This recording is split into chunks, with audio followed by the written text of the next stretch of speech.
I try to fix my audio.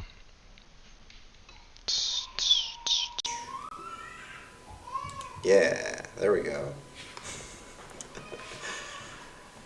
Audio's live. See if anybody comes to this thing. Normally we get a reasonable turnout. A few people. Holler in the YouTube chat if you're here. Why do I do this? Let's start with that. So, when I was in school, I always just filled out the course evaluations as random crap. Because I knew that they went from my hand directly to the trash bin. You know what I mean? Like, nobody read those things. We all knew that. Yeah, no one was getting fired out of those. Nobody, yeah, it didn't matter. So I thought, why did I do that? Why did I just fill out random crap? I usually didn't write anything, or I just wrote like one word. Ours were pen and paper, by the way. It was pretty hilarious for a computer engineering department. But I thought, well, why didn't I write anything? Well, because no one was going to read it, and even if I did write anything, it's not like they would do anything about it, like make anything better or worse. So I thought, okay, well, if I show people that I'm actually reading their commentary, that's going to be a massive improvement over what I had already. And then if I address at least the most critical and the most acclaiming comments individually and say like, noted and something that I'm thinking about, maybe that gives people the idea that I'm actually reading these, and in future semesters they'll be more likely to fill them out. So it's not as useful in like dark patterns or something, which is probably the last, well, maybe not the last class a lot of people will take with me, but if you know that I'm going to read them and you see me live stream them in the early classes, you might end up writing more later on. So hopefully you did end up writing more, or writing at least more thoughtful stuff, because I'm going to read it, and let me know if it helped or not. I will say that all of my colleagues universally disagreed with the idea. I got lots of nasty messages about how bad of an idea it is to read these things out loud in public on YouTube or whatever, because it compromises the process and so on and so forth, and yeah, who knows. Okay. Well, let's get into it. So I haven't seen these yet. Let's start with dark patterns, because I think that's going to be the most interesting one, and had the highest response rate, because I offered a little extra credit to do it. I mean, come on. Who's not going to do it for a little bit of extra credit? All right, so what are my expectations here? I'm thinking I have a pretty strong contingent of haters. I think there's going to be a handful of people who really didn't like it. Really didn't like the talking part, having to speak. Maybe really didn't like the programming being like, hey, you're all on your own kind of thing. Maybe a contingent of people that thought it was completely unrelated to software, because a lot of this stuff, you got to use your imagination a little bit to figure out how it connects. But first, a little example of how I address the dark pattern at John Carroll, since we're on it, and it's kind of related, it's kind of funny. When I first got here, like the first year, I realized that you could de-anonymize these reviews. You figure out who wrote every one of them, which just defeats the point. And it's not hard to do. It's not like hacker, extremism. It's something that's pretty simple to do. So that's a dark pattern. It's a software issue, and it's related to your job. It's like, what do you do in that situation? You see that something's wrong. I mean, I don't particularly care. I never bother. But, you see that something's wrong. I see that I can do something about it. I just sent an email to my supervisor saying, hey, you can de-anonymize these things. And I got the classic, hey, thanks for letting me know, back. And, I consider that my due diligence done. So, it was like 2 or 3 years ago when I first brought it up. You could still do it. Yeah, sometimes that's all you need to do. Let's get into it. Sorry that the font is going to be tiny. These things have to be enormous. For some reason, they make them very, very wide.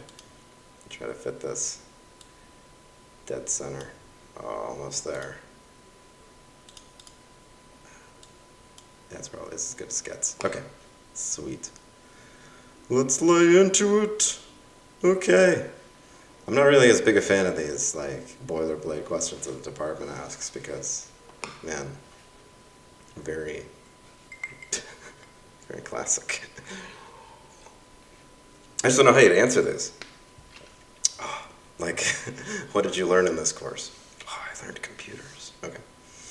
Course exceeded my expectations, learned more than I ever have about front-end design. Thanks. I didn't actually really teach you anything about front-end design, but I appreciate it. Learning the various dark patterns, yes, it is helpful. I learned how to debate and discuss real-world dark patterns using real-world examples. I'm not going into computer science after graduation. What? You did a computer science degree to not go into computer science? That's like digging a really deep hole by hand with a shovel just to fill it back in again. Come on. No, it's a useful degree to have, but man. The conversations were usually casual, so they were very engaging. Thanks. Yeah, it was a challenge. It was hard to keep these not too, I don't know, what's the word? Education-y? Rough. We learned about the different ways businesses can manipulate their users online. We would debate them and decide if they were moral, immoral, or amoral. The content mostly met my expectations of what to expect. The one thing I did not expect was talk about love and sex, which I did not enjoy at all. It's funny phrasing. I like that. He did not enjoy it. It's like, I don't like love. Love and sex, I hate them. Yeah, I mean, obviously those are uncomfortable topics to talk about, but there's a deep connection between software and manipulating people using their, like, emotional and erotic connection. Software sells through sex a lot, which is weird, because software is, like, completely sexless for the most part. Like, nothing sexy about software except the pornography industry, which isn't really that big. I mean, it's big, but it's not that big. So why is there sex everywhere in software? And why is software so important to romance now? Because software is the basis for, like, the majority of relationships now. So it's something that needs to be said. If you're going to talk about dark patterns, I mean, that's where there are so many. There's so many dark patterns in the software romance world that I couldn't just finish the class without addressing it. It did stimulate further interest because I enjoy front-end development. Sweet. All right, yeah, I don't like this section. These are boring. I'm gonna go to some longer ones to see if there's more insight and length. I learned about dark patterns that are prevalent on the internet when completing my homework assignments. I learned React and how to deploy my own front end on an app. Yeah, I don't understand this question because you're like reiterating back to me what I made you do. Anyway, on my Amazon light sale instance, I have a new perspective on UI UX that can hopefully translate to my own code and projects. Yes, I hope so. During the debates, I learned how to talk better. I learned how to talk good and respond to other people's statements better. Good. Being able to argue effectively is important. I hope a lot of people got some experience in it, maybe. I mean, the only way you learn is through experience. I think you can't teach people to argue well. This course had almost nothing to do with computer science. Okay, but, you said almost. The course taught me about the methods that companies implement in their systems to manipulate the users into taking a particular action and the translation into the real world, as well as the moral and ethical ideologies behind them. Nice phraseology there, I like that. The content exceeded my expectations of what is learned in a computer science course. Thank you. And the material is super engaging and did pique further interest. Thank you for repeating the question. Totally appreciate that. I appreciate the comment in YouTube chat that says you copy and paste the syllabus in the survey. At least you're honest. Okay, let's see, anything else interesting? I will read all these later, but I want to save the live stream for the fun ones. Also, I'm so eager to get to the numerical stuff. I love those bar charts, man. Okay, this is a long one. Let's go with this one. The course did not meet my expectations. Did some interesting things, gained some insight into predominant modes of thought within the CS community, and engaging debates with other classmates on key issues regarding our industry. I learned a great deal about the thought of others and was able to generate responses to questions I have never been posed. Hey, I'm glad you learned a lot about the thought of others. I'm sure a lot of people were surprised by what their peers thought. That's a good comment because, man, I think a lot of people were like, both surprised and angry that their classmates thought a certain thing. It further stimulated interest in the particular views I have heard expressed by those in our field and where they come from. I found most people cannot be pinned down or defined in any way. And what they have been exposed to, thoughts they have adopted, their origins and means of proliferation are unknowable to me. Okay, now that's just babble. And I know who you are. In asking someone the foundation of their thought and in the investigation of my own, I have found that it has no real basis, comes from no particular school of tradition, and instead arrived as an accidental fashion. Okay, a very sophistic response, but appreciated. It sounds like I didn't meet your expectations, but in a good way, so thank you. All right, critical thinking. The whole course was basically critical thinking, debate tactics. Helped a lot with critical thinking, debate-focused discussion. Any haters? Let's see. Find a hater. I learned how to design a website. Helpful. The material absolutely developed critical thinking. However, I might not use the topics like love and sex and doom and gloom noted, but fun topic names, aren't they? At least they're catchy. Okay. Helped us identify a dark pattern. Did spur a degree of critical thinking. Built around a debate-Socratic format, which is pure critical thinking. Glad you feel that way. Related to other classes. Maybe there are some funny ones here.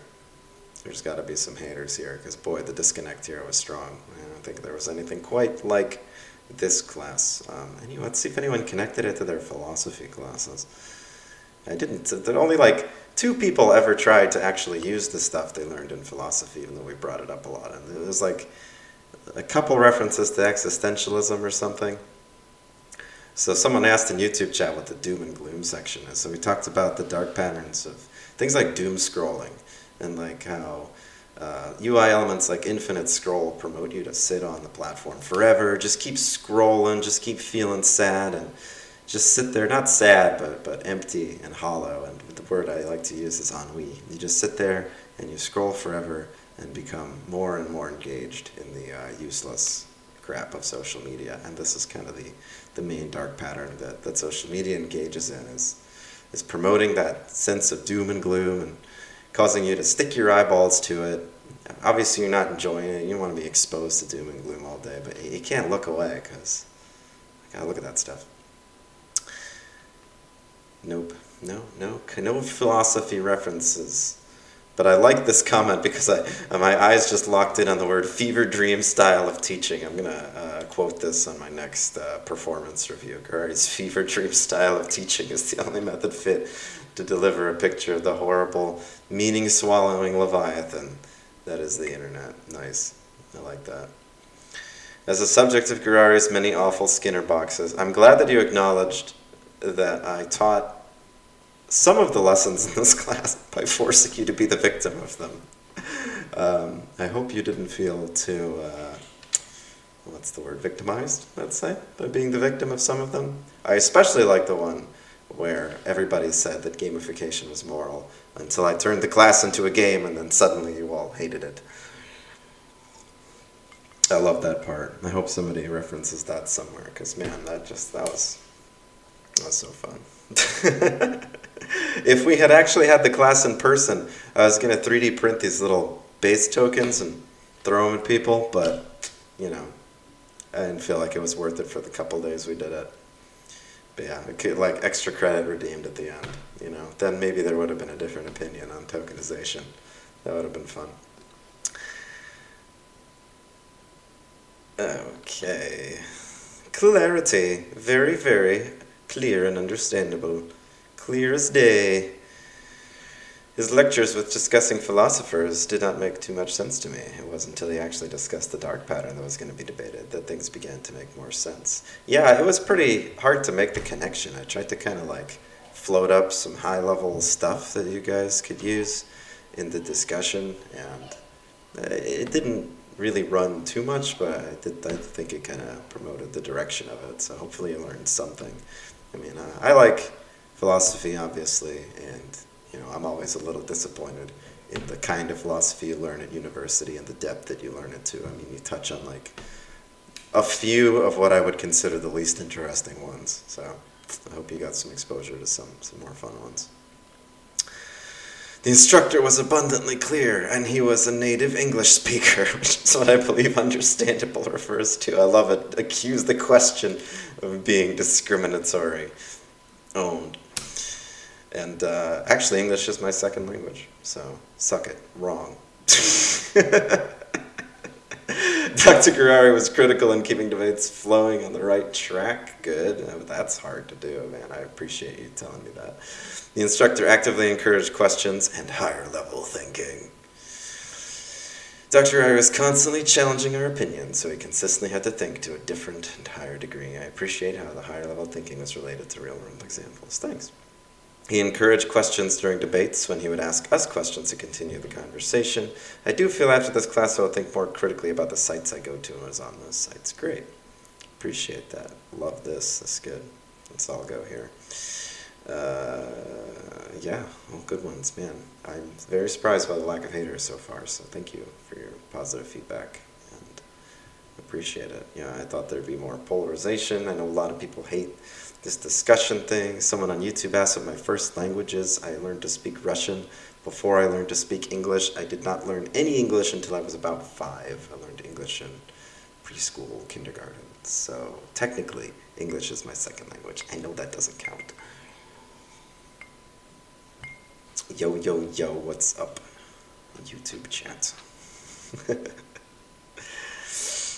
Fairness. Did they spell fairness wrong? Oh no, it got combined with the EG. I thought they spelled it like French. Fairness. That's not how you say fairness in French, by the way. I think Dr. Gurary was generous given the difficulty of the course for me. I have always struggled in speech class and debates, but given the other places to get points, I found it compromising. Good. I was hoping to design it in such a way that you could still get a B if you didn't manage to speak at all. So, and I debated this, but I was thinking, like, man, what if I make it so that if you don't speak, you fail? Because, like, if you don't learn how to speak by the time you get out of college, and obviously this is like a senior course, well, you're kind of screwed in life. So, like, what if I make you? And then, I thought, like, for the few people that impacts, that was just going to be mean, and I shouldn't bother. So I ended up settling for you can kind of get, like, a C or a B if you don't speak at all. But, like, really, guys, if you didn't talk, like, what are you going to do? Just, like, not talk at work ever? Okay. gotta practice speaking. If you're not good at speaking, gotta practice speaking. Because you gotta speak. Speaking is important. It's like the most important professional skill. You can get around being a crappy programmer, you can't get around being a bad communicator. Which doesn't necessarily mean you don't like to speak in group settings. So, if you're good at one-on-one or small tier conversations, I think you'd probably get by. Found it difficult to keep my speaking grade up. Sometimes conversations would shift focus too fast before I could formulate my ideal response. Yeah, that's how everybody is. Like, it takes a long time to come up with an ideal response. So a conversation, especially a debate, sometimes it's about exploring not ideal responses and helping you to formulate your thoughts by thinking out loud to an extent. So, like, your thoughts don't have to be perfect when you express them. Keep that in mind. The debates were not fair because some people would talk over people, which affected the speaking grade. Well, I say speak louder. Yeah, turn taking is hard to enforce, and I thought it'd be better, more organic, if we didn't do, like, hand raising and all that crap. So the fact that you had to take the stage, if we were in person, I would have made you stand probably, but the fact that you had to take the stage gave it some element of rudeness if you jumped in front of other people because you saw that they were on the stage. But, like, you're always kind of in the queue when you're on the stage, so you can always just, like, speak your piece at the end. But all right, no complaints on the grading. Sometimes unclear how we were going to be graded. Yeah, noted. There was a little ambiguity at times. The distribution of the participation grade was a new concept to me. I did not appreciate the surprise game. Yes. Didn't like the surprise game. It barely counted. Like, it was less than 1%. It was like 0.25% of your final grade. Yeah, some of these probably were submitted before the final. I wonder if some of these mention it. I see. Except maybe the Prisoner's Dilemma final, although that might be fair depending on who you ask. So one thing I want you to keep in mind about the final is that my finals are usually pretty hard and tend to reduce the final grade overall. So no matter how the final turned out, no matter what the participation was designed such that it would be a higher average score than any other final that I might have given, really. So while you had less control over it, perhaps, you were going to do better than if I had given you a real final. The main grade was based on how much you spoke, so I assume, well, it's 30% of your grade. I mean, come on, read the syllabus, dude. Since grading was also relative to every other student, if you had a bad start, you really couldn't improve your grade. No, you could just talk more. You could, even like up till the last week, you could have kicked your speaking score up to a B range by just speaking vigorously for like 2 or 3 days. The difference between the people who were at the bottom at like F and D level and then like reaching C and B level was what some people earned in speaking score in like 1 or 2 days. Like the top speakers earned, if you look at like the point distribution, earned like 20 times more points than the bottom speakers. And because it was like bell curve such that if you were like an average performer, you'd get a B, all you had to do was really be like an average performer. Class policies were bizarre, and I imagine they were a joke. At times I laughed. No, not a joke, but close. Jared, this is for dark patterns. Dark patterns. Focus on the learner. He never makes the students feel like they're cared about. I'm sorry, I do care about you. Dr. Gurary is always available to continue discussing the topic after class. Yeah, not many people took me up on that. In times of mirth, Gurary is always among the mirthful. I stand by my mirth and my mirthiness.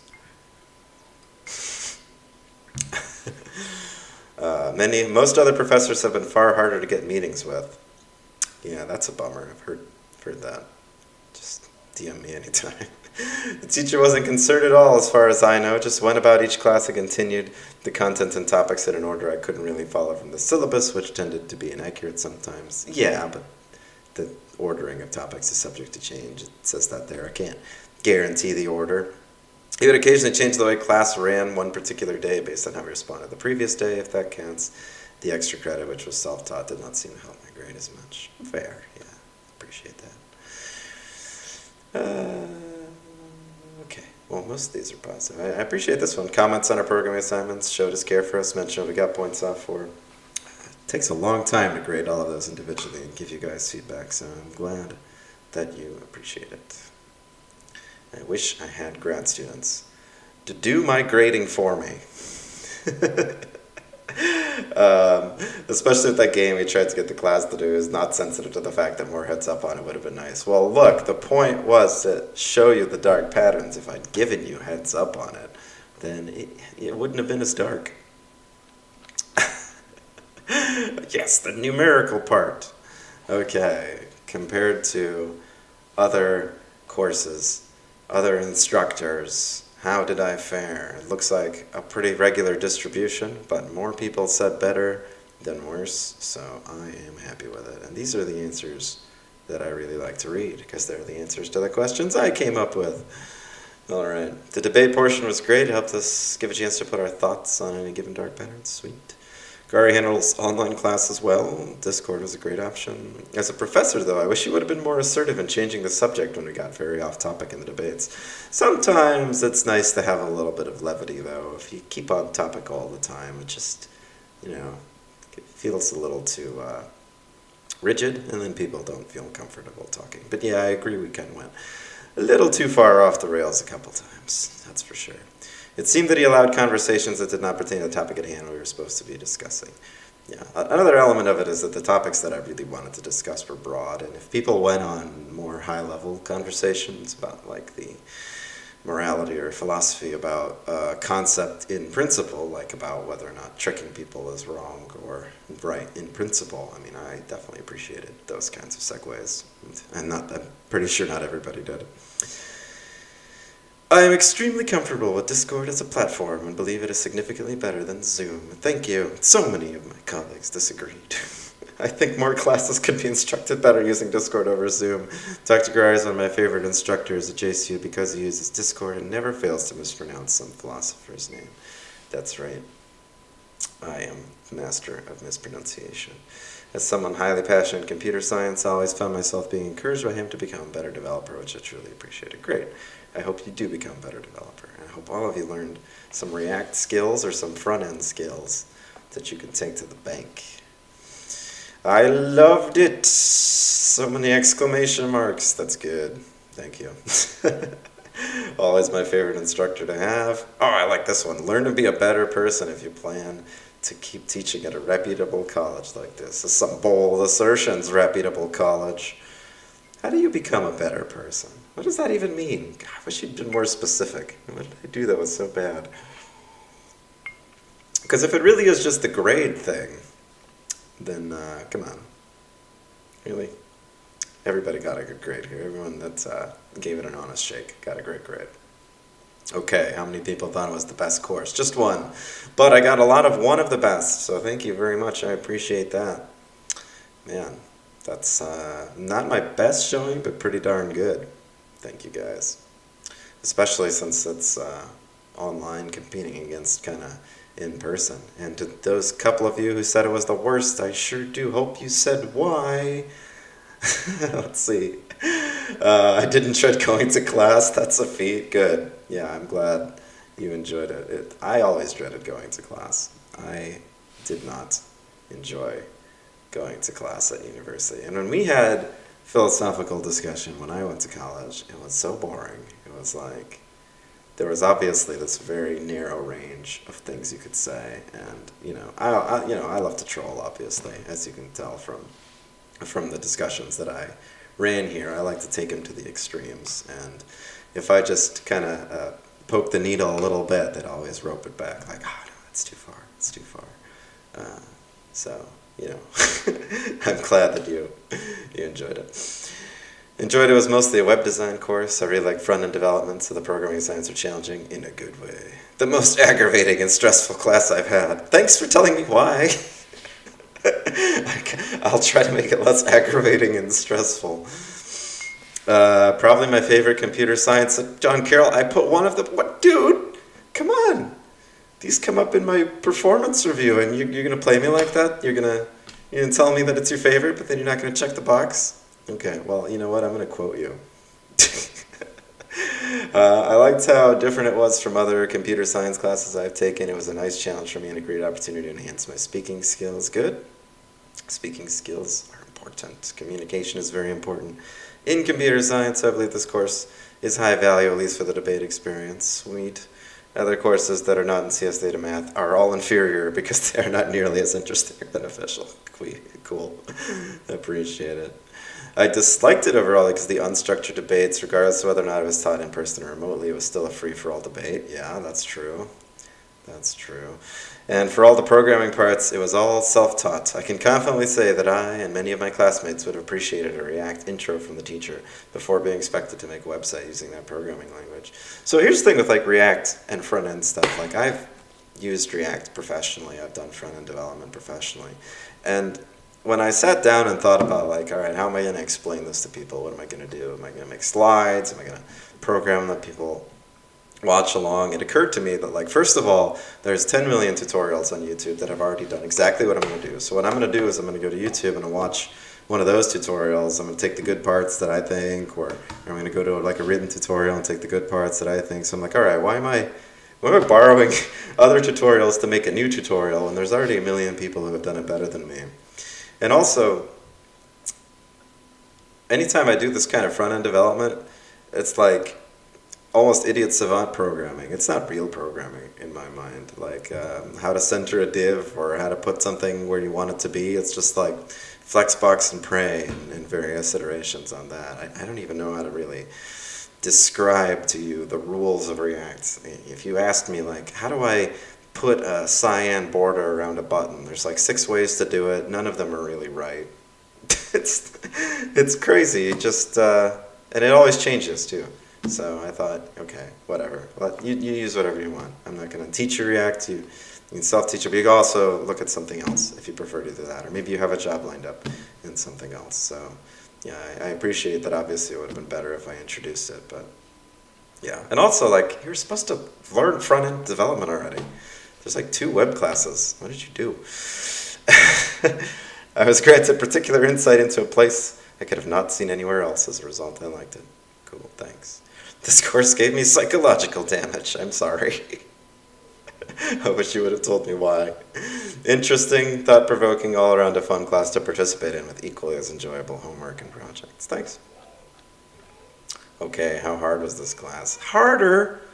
Harder than other courses? You had 4 homework assignments. 4 real ones, and then some written ones for 800 words, and then all you have to do is talk. What do you do in your other classes that was harder or easier than that? Wait, yeah, what do you do in your other classes that was easier than that? Holy crap. Okay, on the difficulty, a little harder, but on the workload, looks like most people said it was about the same as other courses. How many hours a week did you spend outside class? About 4.6 on average. It's a little below my target. It's usually around 6, so not bad. Okay. I think it's about right on the workload. Sweet, thanks.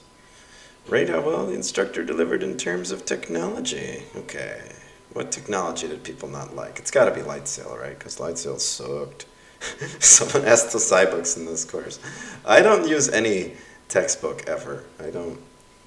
That's another dark pattern that I think professors are morally obligated not to engage in, is to fuel the textbook cartel and their dark pattern of republishing essentially the same book, slightly different, change the page numbers around, move some questions, so you have to buy a new edition, you can't get it used, and all the other stuff that I'm sure you're all aware of that the textbook publishers do. So I vowed to never give them a nickel, and I never will. I will never require a textbook for any of my classes, full stop. And even if the department forces me to require one, I will tell everybody you don't have to buy it, and I will not use it, because that's just, I think, the right thing to do. It's not right to make people pay $80 to $150 for some piece of crap written by some, frankly, generally speaking, incompetent individual, because those textbooks are not very good. Yeah, so no SciBooks is the answer, short answer. Discord and YouTube Live works well, thanks. Everything Gurary used to instruct the course worked very well, thanks. For the homework, I did have an issue with Lightsail. Oh my god. So the debate, I've been meaning to get people to host things on the internet for years, like pretty much since I came here, and I get like the feeling that I've gotten since the beginning was, if you can do it for a nickel, like the smallest amount of money possible, then okay, we'll do it. That's just the resources we have, I guess. I don't know. We have enough for the DMs, but anyway. So I proposed a few options, but the Lightsail I knew was cheap. It's $2.50 a month, so that's like $7 a student over the course of the semester. I didn't want to make people buy it themselves, because come on, you already paid for the class and everything. But yeah, IT agreed, but they agreed to the lowest tier. And then to upgrade them, there's like a process, unfortunately.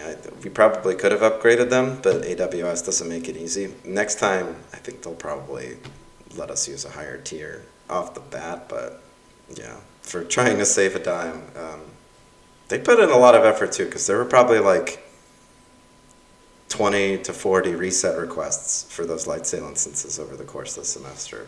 Plus you have to manually set all of them up with Ubuntu and send them all to me. I mean, IT did a really good job this semester, I think, making those available to you. But yes, that is the cheapest solution. The cheapest. So if you're developing on a mad budget, and I guess maybe, I don't know, it's good experience to develop on a mad budget. Lightsail was a pain in the ass to learn, and the instructions were super unclear at first. Yeah, that was like a magic spell following those. I agree with you. I'm glad I understand it now, but I would have preferred a demo or something. I don't even know how I could have made a demo of that. Maybe. Same with having to teach myself React. There was a lot of video tutorial watching before I could even start on the homework. Good. So, Dr. Gurary did respond later than most professors would, which was nice. Thanks. Literally still have no clue why I won't just use Zoom. Discord being confusing to those who don't know how to use it. A Zoom fanatic. I have finally met one. Discord was an incredible way to run this class. Couldn't imagine a better way. Choice of Discord was nice. I've used it myself and can connect faster with my fellow classmates. Yeah, the social element of it, being able to talk to your classmates outside of class is the big advantage, I think, of Discord over Zoom. The fact that the class is over and then you have no way to put anything in the chat in Zoom really, I think, just completely rules out Zoom for me. Discord was managed excellently, and the stage system worked better than I imagined. Yeah, I really liked the stage system. That was like perfect for the way that I had planned to structure it. And like, glad that Discord added that, because it's a pretty recent feature, because without it, I don't know how I would have run those. Being able to see who wanted to speak was like an awesome addition to it. I am a strong proponent of the Socratic method of the classroom, basically just discussing the topic and asked and asking questions. Good. I like the Socratic method too, obviously. Right, the usefulness of the material you learned. Okay. Seeing how manipulative software can be is extremely eye-opening. Yeah, thanks. I now know more about web design than I otherwise would have. I know more about life, others' lives. Oh, I like that. That's a good lesson to get. Overall, this course overcomes, sublates. I don't know what sublates means. I'm going to be real with you. So if somebody knows what sublate means, tell me. Important knowledge pertaining to website design and deployment, as well as UI development. Thanks. I think I will find this course extremely valuable because I can avoid creating terrible websites and deceptive UI UX designs. Also, I now understand the different ways websites applications attempt to psychologically manipulate people to use their service. While working on future web applications for a company or for myself, I can now see if any dark patterns are present to have a better understanding how to argue against them. Thank you. This will be useful if I am ever tasked with manipulating a customer base. When you teach a course like this, it's hard to skirt the line between making a how-to guide and a cautionary tale. I try to just land a little bit in between. I cast no judgments on those who do these manipulations on purpose. I don't think that it's necessarily a done deal that doing this to people is a bad thing. I mean, I've insinuated it several times that there's a moral argument to things like the default checked box. Like, people are going to check it anyway. People don't care. People don't want to read the terms. People just want to get in the thing faster. I don't think being transparent is necessarily the answer all the time. So, sure, if you want to manipulate people more, if you think that's the right thing to do, go for it. If I try to make a career out of front end, this information will be helpful to me as a developer. Also as a user, it'll help me look for these default consent boxes and hidden fees that we discussed. It has already made me notice them more and not fall for them as much. Good. You know, people on the internet are sheep. Learn to not be a sheep. Thought it was interesting that we were able to get a wider scope of understanding of dark patterns seen in the real world. It was interesting to hear about all those ways businesses manipulate their customers. I did not like the love and sex unit, though, like at all. It made me very uncomfortable rather than interesting. If there wasn't a speaking grade that counted for a lot of our grade, I would have skipped that whole unit. You could skip it, and then a couple of the parts there I let you skip, so... yeah, I mean, especially the most uncomfortable parts, I think I let everybody opt out of. But yeah, I mean, obviously it's an uncomfortable topic. I learned about how companies are messing with our minds. Yeah, they are. They're in your brain. Bill Gates trying to plant chips in there. This was by far the most interesting computer science course I've ever taken. Thank you. I think this course is a perfect example of what a computer science elective should be, since it was not solely focused on pumping out functional code. How dare you, sir? Pumping out functional code is all you're good for. Code monkey, code. And was significantly different from other courses. The topic covered is a rather new concept, and I think relevant to the real-world software industry, given how common dark patterns seem to appear. Thanks. The controversial topics turned me away from this class and made me feel beyond comfortable. Well, while that sounds kind of negative, I'm glad, in a way, because getting out of your comfort zone is what college is supposed to be all about. Being confronted with controversial ideas, controversial topics, and forcing you to defend your position, defend your thoughts, get far outside your comfort zone. It's supposed to be the point, guys. So, If nobody else did that for you during your college experience, I'm sorry, because I feel like you got cheated out of your college experience then. You're supposed to be uncomfortable, at least some of the time. Otherwise, you didn't really learn that much. The debates were so much fun, and I loved every one of them. Thank you.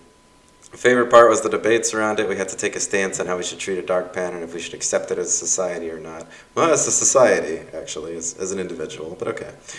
And definitely drove engagement and made the class significantly more enjoyable. Thank you. Fairness. Good fairness score. Nice.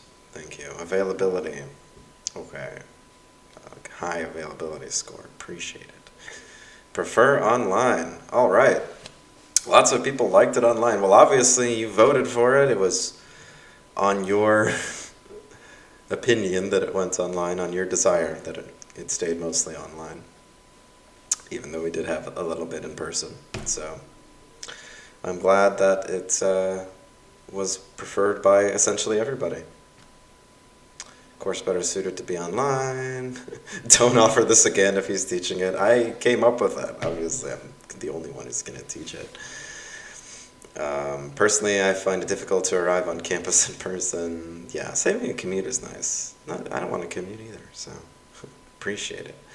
I thought that having class in person would change things for the better, but I was surprised at how much more civil and constructive people were online. Bonkers. Yeah, one of the cool things about being online is it enables people to have their little side conversations and crap between themselves and not bother everybody. You don't have to enter the main chat until you're ready to speak. So, like, people being distracted and doing other stuff doesn't affect the discussion, which I think is great. Like, if you wanted to play video games through half the debate, nobody would notice. But if you did that in class, people would notice, and it creates, like, this atmosphere of unattentiveness. So yeah, being online, surprisingly, I was pretty surprised too at how engaged people were when they were actually talking. I'm sure not everyone was listening all the time, but yeah, it was definitely surprising to me, and I'm glad it went so well.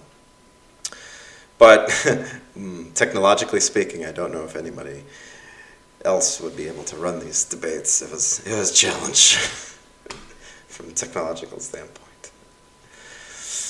Is a class that should remain online. Using Discord allowed the debate to run more smoothly and allowed the actual instruction part of the class to be accessed easier through YouTube. For me, Discord increased my likelihood of actually participating in class if it facilitated the dissemination of information and evidence in a way that would be impossible in person. Sweet. Thanks. Appreciate that.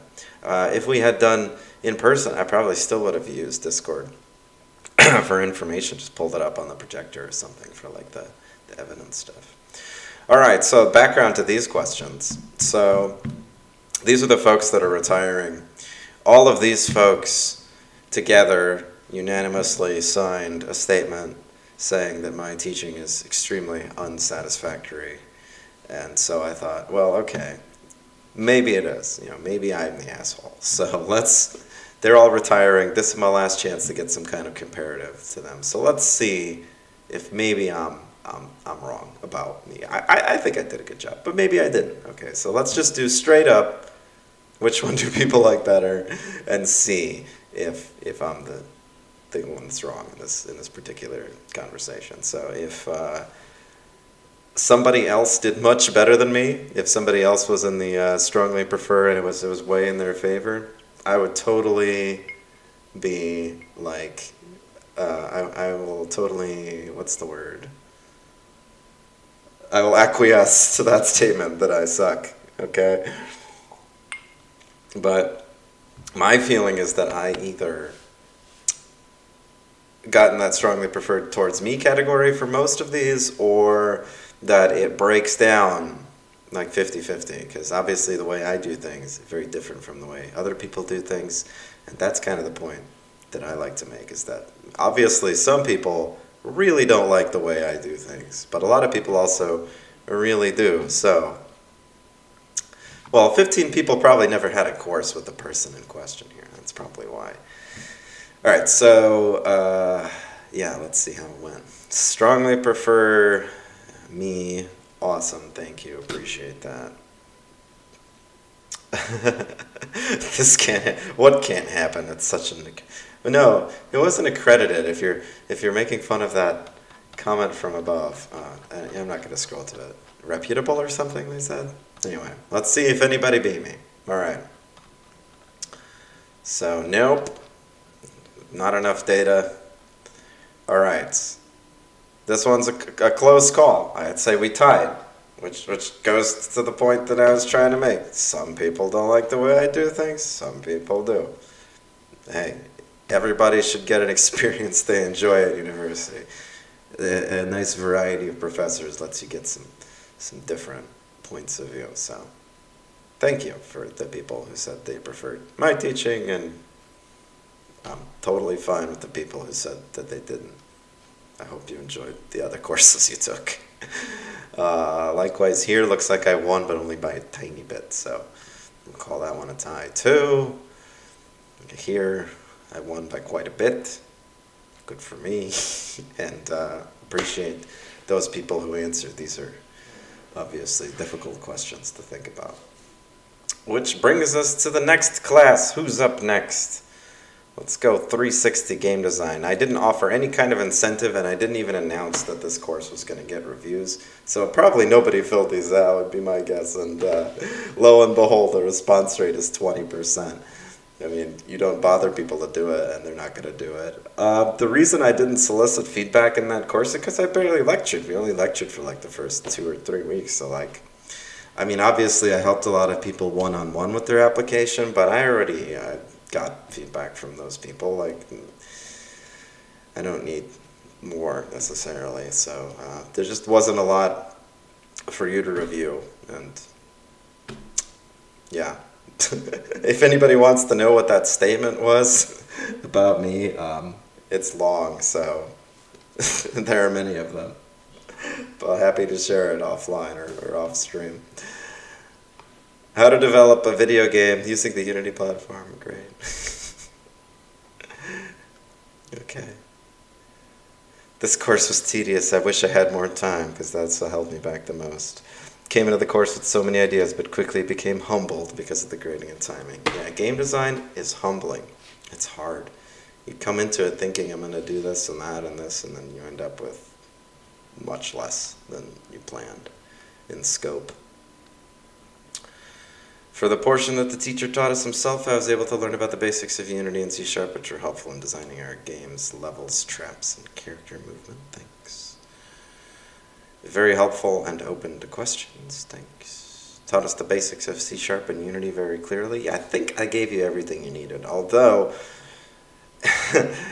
not many people seem to actually watch the lectures, because when you go over the questions people had from me in like one-on-one conversations and the problems people had in their finished product, it's pretty clear that a lot of the lessons that were taught in the very limited amount of lectures I did share weren't really, I don't know, they didn't stick, let's say.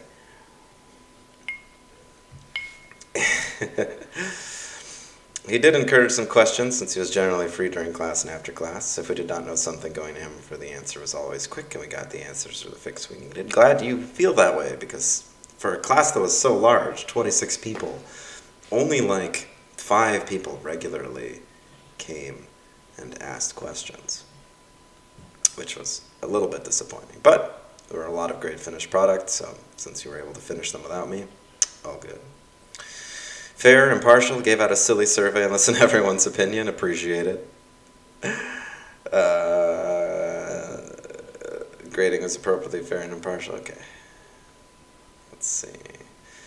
These ratings are obviously not like tremendously accurate, since it's only for 5 out of the 26 people in the class, but appreciate that it's pretty stacked towards the best or one of the best courses in the objective responses here. I like that very much. Thank you.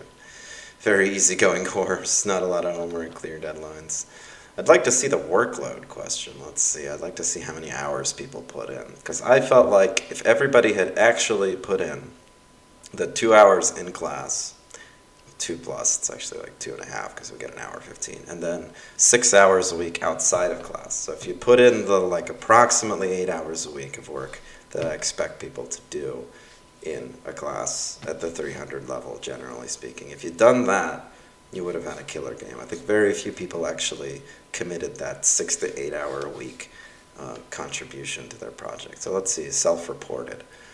2, 3, 5, 8, yeah, almost nobody out of the small sample committed to that 6 to 8 hours a week of work that was expected. Although we did come up with some pretty sweet games. I think another 10 or 20 hours on a lot of those games from each of the people who were working on them would have made them really killer. That was really, I think, the difference between some of the best and some of the slightly underperforming ones, let's say. Although, there were a couple games that were incredibly simple, and yet, I think very good. Like, objectively, they were fun, and interesting, and mechanically good. The Rush game comes to mind, for example. There's not much there, really. The little mini-games one. But it was a pretty fun game, right? Everyone enjoyed it in class. So, on some level, I think there was a vision problem for a lot of teams. I don't know, maybe just not used to developing games rather than playing them, or maybe not even used to playing them, but coming up with gameplay that is fun seemed to be where a lot of people stumbled. Just reiterating on the same formula, coming up with a boilerplate that was approximately something they'd seen before was where most teams ended up. But getting that je ne sais quoi of funness is very hard to do. About right, it says sweet, universal. Thank you to the people who answered significantly better here. I'm glad you liked the use of Discord. Glad you liked the material, to those who said that it was useful. Thank you to those who said that it was interesting. I enjoy game design. Nice. Fair. Available. Prefer online. Easily done online. I prefer online courses. Group work is likely easier in person, though. Not for Unity, I think. Because, you'd all have to bring your gaming laptops. If we had, a lab where you could run Unity, that might be the case. But I told the administration and my management pretty early on that this course doesn't work in person. Those computers in the classroom can't run Unity, and not everybody has a laptop that can run Unity. Most people have a desktop that can run Unity, at least. But a lot of people are coming to class with their MacBook Air, and that thing cannot really run Unity. So, yeah. All right.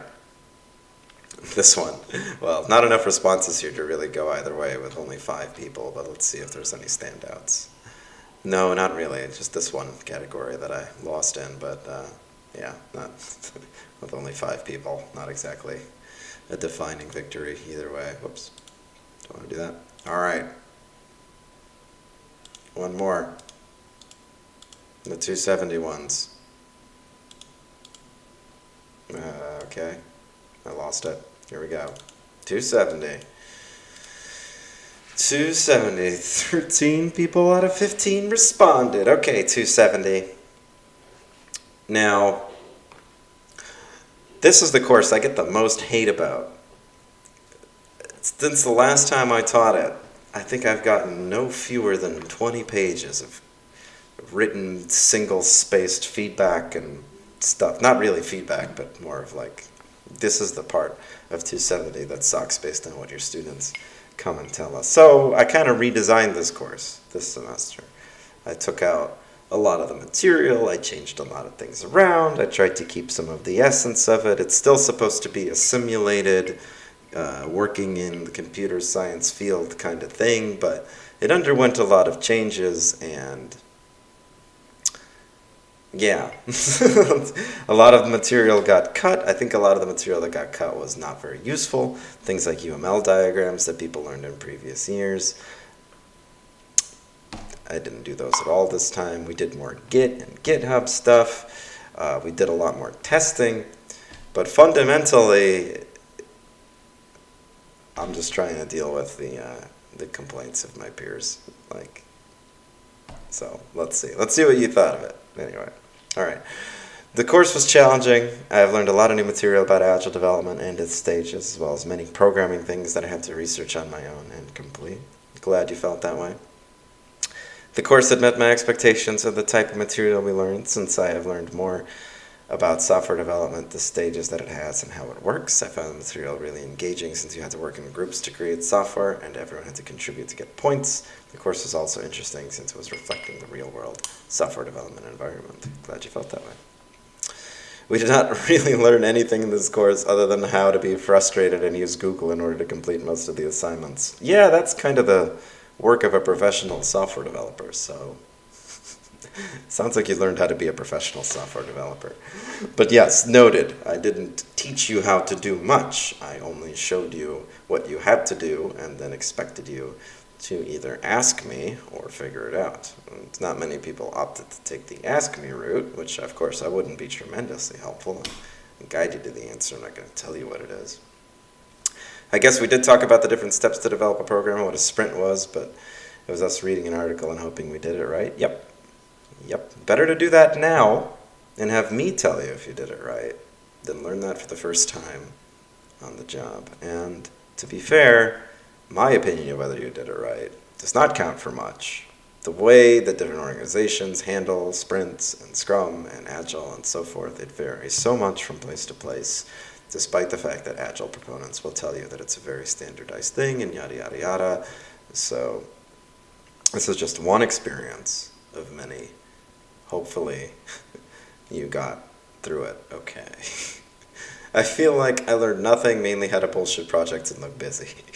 This class did not further my interest, made me want to change majors. Sorry.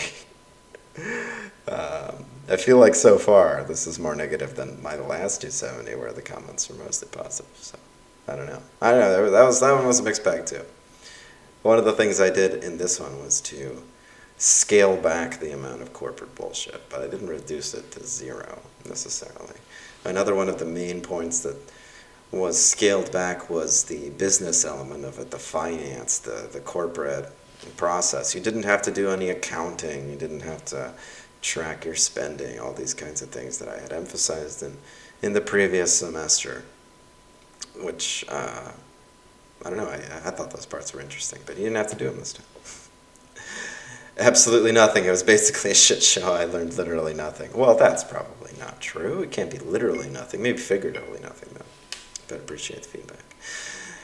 Learned a number of useful side abilities, like how to link Git and Visual Studio Code. This was all kind of self-taught. It was an interesting approach, but also infuriating. Well, glad you learned it. Infuriating does tend to describe it.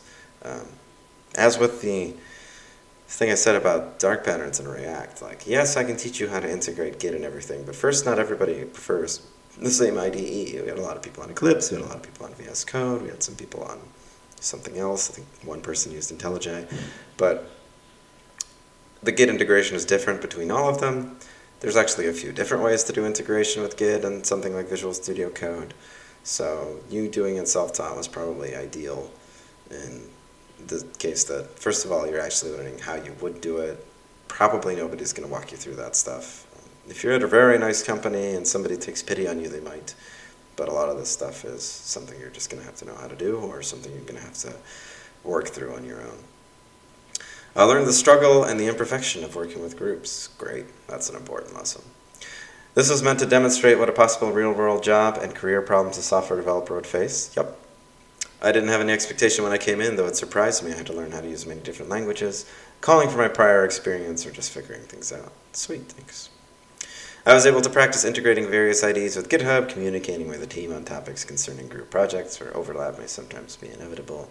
Practice JavaScript, which I don't get to do often. Cool. The class was at times stressful, at times relieving, mostly because of the people. The class has not stimulated further interest in most of these topics. Cool. Yeah.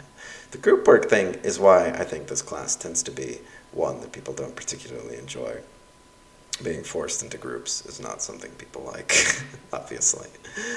I learned about various practices used in the corporate computer science world. The content is exactly what I expected, using GitHub, having mock meetings, lots of group work. I found the material engaging enough. While it is literally impossible to make business practices interesting in any way, I'm glad you acknowledge it. It's not literally impossible, but it's clearly very hard to do, as I have struggled with that more than making almost anything else interesting. The professor made the project interesting enough to get around the fact that the focus was the business end of it. Nothing about this course could stimulate further interest in the topic, no matter who was teaching it. Fair. To some extent, I agree with you. The point of this course exists solely to crush the spirits of anyone who likes computer science for any reason other than attaining capital. No, not necessarily. But it is to demonstrate to you that the business of computer science is primarily attaining capital. The artfulness of it and all that stuff comes very secondary to the actual development of software for the purpose of completing a project, for the purpose of generating capital, which is what most software is made for.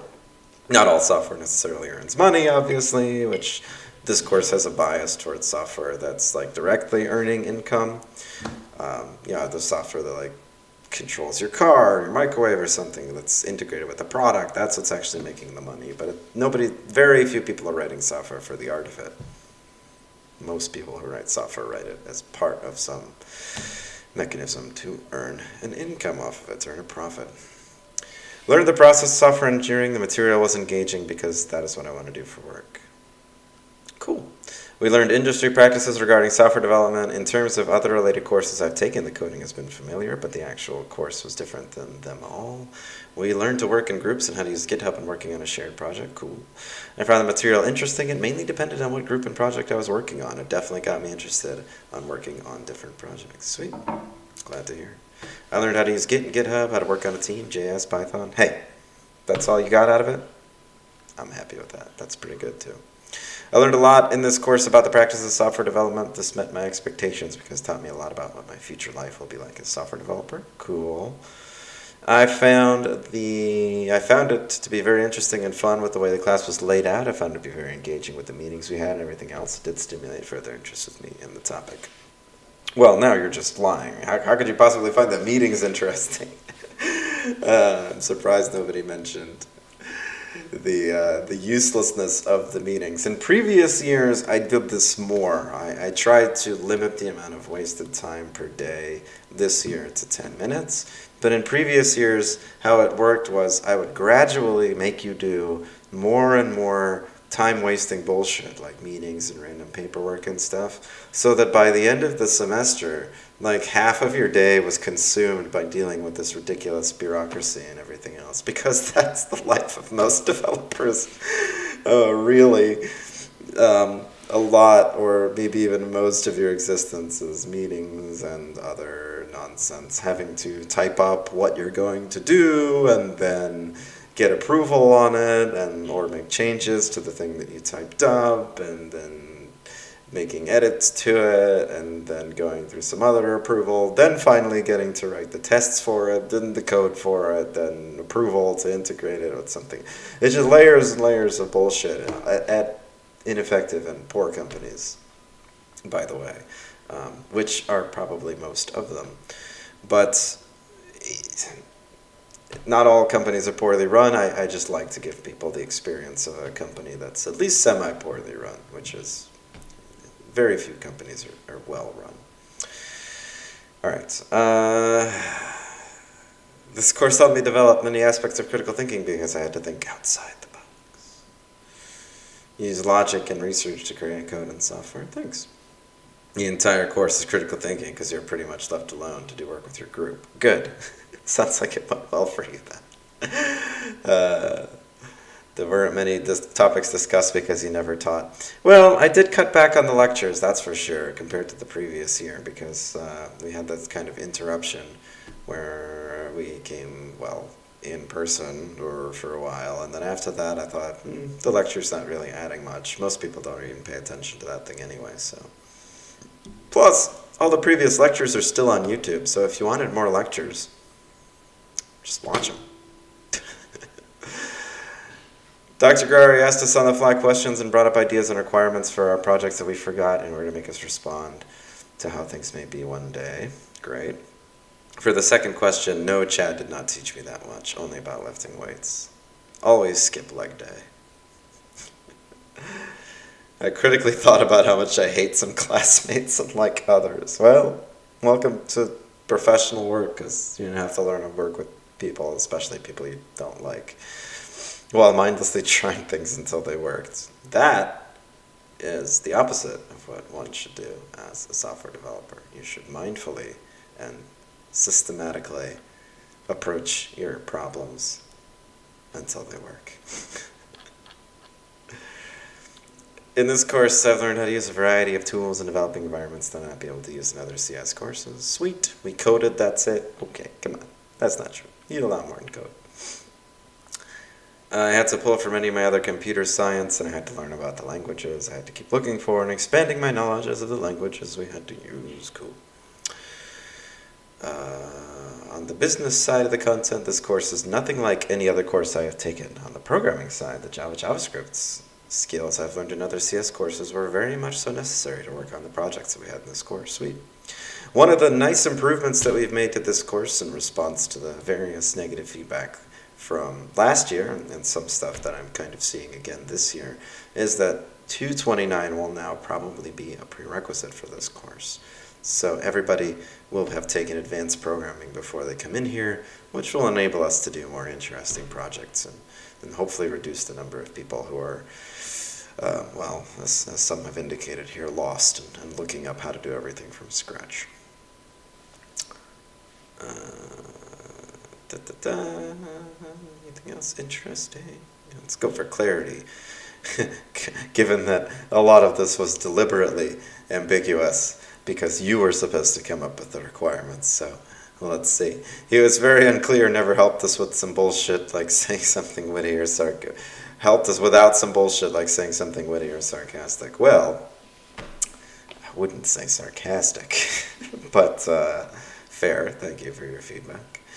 No, I appreciate the thought of using a humorous approach to lighten the mood, but it was infuriating how little actual explanation there was. Most questions were answered with jokes, and most questions asked accepted joke answers. Few ideas and expectations were actually made clear. Yeah, that sounds like business to me. The expectations were something that you had to extract out of the customer, and the customer, being an idiot, in this case a simulation of your average customer, frankly, definitely not a bad one, was a challenge that not many people decided to undertake. But most people got some approximation of what they were expected to do, though I would argue that from the requirements phase on, the curve flattener group and the SFT group had no idea what they were doing. And every subsequent team that operated on that project essentially reinvented it because they also had no idea what the previous guys were up to. They inherited it and they were like, what am I doing? What is this? What does this say? Okay. And then they just came up with their own because you never really hammered out the requirements for those. So I hope that you learned the lesson, since everybody was on those two teams, that if you mess up getting these requirements nailed down, you kind of screwed through the whole process. Although, did deliver something in the end, so not entirely screwed, but it definitely makes it difficult. Dr. Gurary is so confusing with the stuff he says sometimes, but I love it. He will just say something, then leave the voice chat out of nowhere, leaving everyone so confused. Luckily, I was able to do that less this year, since we had half the number of people. I was able to stick around a little more. When help was needed, he did actually help, though, which I appreciated. Thanks. I tried not to help, unless you absolutely needed it. But I hope that I helped when you absolutely needed it. Seemed like more of a hands-off kind of teacher. In some cases that was annoying, in other cases infuriating. At other times he did answer questions, though in his own way. I think that's true universally. I think everyone answers questions their own way. All right, appreciate the feedback. I think the aspect of simulating a real-world example of a non-ideal work environment may have been the reason for the poor answers or vague responses. You nailed it. The instructor was always visiting the groups and answering any questions that students had and was making sure to help them in case they were stuck on anything. Yeah. He encouraged asking questions in our group and would help if we were having problems with GitHub. But most of it was figured out on your own or ask classmates how to logically think through something if we were stuck. He challenged my patience on how much I could tolerate from people before I flip. You better not flip in computer science because people will test your patience way more than I do, and you got to keep your cool and keep answering their dumb questions. There were times I would spend hours on something and have nothing to show for it. I would hope he didn't give me a bad grade. Well, I hope you had something to show for it. Horribly, he sometimes flat out lies to us, even after saying what we did was good, then failing us. I don't think I did that. I appreciate that, but I wish you had given an example. If you if I told you to go in a particular direction or offered you some ideas, I usually didn't penalize you for going that way unless you went that way, and I just did it like very badly or in a way that I didn't expect that ended up being just totally the wrong direction. It gave you a lot of leeway on which way to go on any of these projects. I would have accepted a lot of different varieties in the finished product. As stated before, the class leaned too heavily on the joke angle. It was incredibly frustrating to try to piece together what was expected of us. Thank you. I appreciate the people who don't like the humor as well, because I get it. Not everybody likes it. That's definitely one of those super polarizing elements to the class conversation. It's like, do I like it when the whole class is essentially just jokes? Some people clearly don't. We'll see how many people in the survey. Last time around, I think it was like 15% really didn't like the humor. Everybody else liked it, which is kind of my expectation. Some people just, they don't learn from funny, but some people do. So, let's have one class where you get to learn from jokes a little. Let's do it. That was my feeling about this. And that's why I continue to use a lot of humor in it, even though some people, obviously, like that last comment, really don't like it. Humor, for some people, is a good learning experience. He would always ask us if we had questions. Most of the time, we couldn't think of a clear one to ask him, though. He did challenge us to solve our own problems together. Yeah, I think one of the main lessons in this class is teaching you how to clearly articulate your questions to the customer or to non-technical people. Because professors, people in education, we're bending over backwards to try to figure out what you're asking us so that we can better answer it. Most people aren't that interested in parsing your question as generously as possible. So coming up with a way that normal people are going to be responsive to, that's really important. The instructor did a good job challenging everyone's way of thinking. The projects we did required a very large amount of creativity in order to solve a problem. Cool. We didn't just have a project where we were told what to do. We had to solve complex problems with a plethora of options. So we really had to think hard and ask a lot of questions in order to come up with a solution. Yeah, cool. Basically, there was never a single concrete path to answering your problem. It was more about being able to get to that path through our own ability to reason and ask questions. Thanks. The only way higher level thinking was encouraged was when he'd help us with projects and give us recommendations on what to do. Now hold on, that's not encouraging you to think higher level. Those are the least higher level parts. Those are the parts where I'm telling you what to do. Sometimes it would go over my head, but definitely made me think at a higher level. Alright, appreciate it. This was a difficult class for sure, since the prof did not lecture on the tools that were required to succeed in the class. The students had to teach to themselves. Yep. You're going to teach yourself a lot of tools in this profession. A lot. That is the job, especially if you have more than one job or if you work at like an actual tech company instead of something like insurance or banking. You're going to be constantly learning the tech du jour and all those stupid tools that go along with it. So that's the job. Encouraged questions, then gave roundabout answers to mess with 10 out of 10. Appreciate the 10 out of 10. Thank you. Fairness. The same, flat out lie to us and give us a failing grade on a specific assignment that he said we did good on. Like I said, I don't think I did that, but appreciate it if you gave me an example. Pretty fair about grades. If you were active and generally trying, you'd get a decent grade. If you were the two class slackers who never showed up or didn't help their groups, you were fair in the class. Yeah. One of the things that pissed me off about when I was in school was that people could just totally do nothing in a group and still get a passing grade. It's so bloody irritating when the group mates have no impact beyond once the group is formed. If I do nothing at all, I still get the same grade as everybody. That's crap. I once had a class where my group mate never showed up a single day. He was assigned on the beginning of the semester. He never showed up a single day. Didn't do any of it. Me and my other mate did. It was a 3-person group. We did all the work. We got an A. And I asked the professor at the end, what did you give that guy? He was never here. He didn't do any of this. I'd never even met him. And he was like, well, I had to give him a C. I was like, what the fuck? He was never even here. Oh. Yeah, that irritated me, as you could tell. Grading was weird and often felt subjective. At times, I believe I was given too high a grade. At other times, I felt like I got too low a grade. Okay, then it balanced out. It seemed like grading was relative to how the other groups did and not clear expectations. It is relative to an extent, because I don't expect you to actually be good at like writing requirements. If I was grading you on an objective criteria, everybody would just get an F every time. That's not fair. So I grade you, it's not relative necessarily, but it's relative to like the expectations. Like how well I expected you could have figured it out on your own. Since I've done this for a few years, I have a pretty good idea of how far you should have gotten with no guidance or very little guidance. Very fair with grading, gave extra points for classmate reviews when your classmates said you did a certain share of the work. Yeah, I'm glad people appreciated the peer scores because, again, I think the fairness in groups is super important. And it's something that's just not addressed enough. All right. Checking me comments here. Yeah. The instructor was trying to help and make sure students understood the material and what they had to do for the assignments and was doing everything he could to help them succeed in the class. Thanks.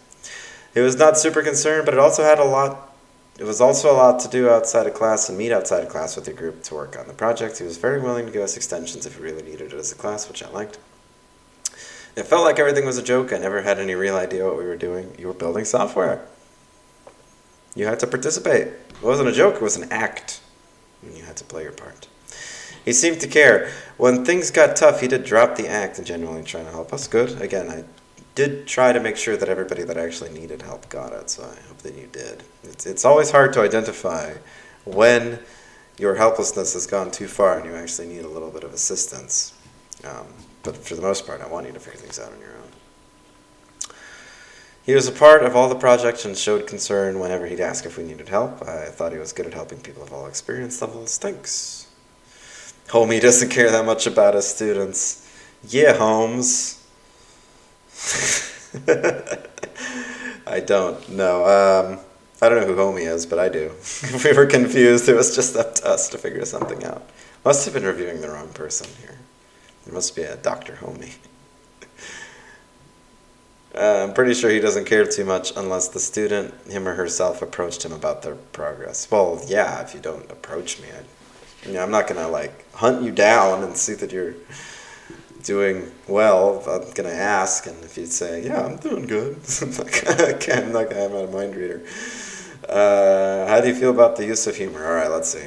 Nice. I'm glad that it still stacks up on the really enjoyed it. Again, I am sorry to the approximately 15% of people who hate it in any given semester, but maybe it's something to think about, like, why don't you like the funny? What is it about it that makes you upset? And I don't know, maybe you just don't like fun.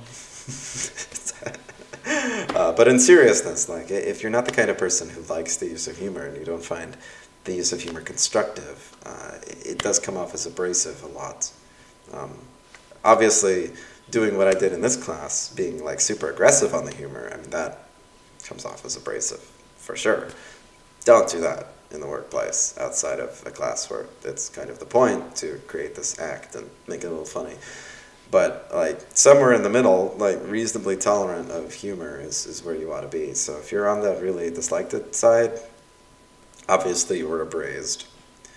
And hence why doing that much humor is not a good idea, because there's a certain percentage of the population that hates it. But keep in mind that, like, if you're the kind of person who finds humor in the workplace intolerable, a lot of people will be annoyed by you. So maybe just don't express your frustration with it this openly.